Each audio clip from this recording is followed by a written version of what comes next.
Жақында мысалы бір келіншек келді бір қалада.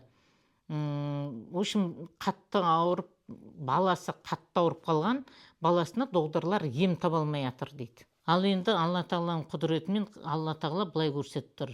Ана су толған су, сол сулардың бәрін беті жабылмайды екен.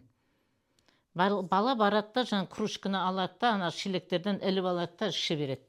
Сосын мен айтам, сіздер су жинайсыңдар ма десем, иә дейді, су болмай қалады. Ал енді су болмағанда судың бәрін тастай беті жабық тұра ма түнде десем, жоқ, шелектері жабылмайды ғой дейді.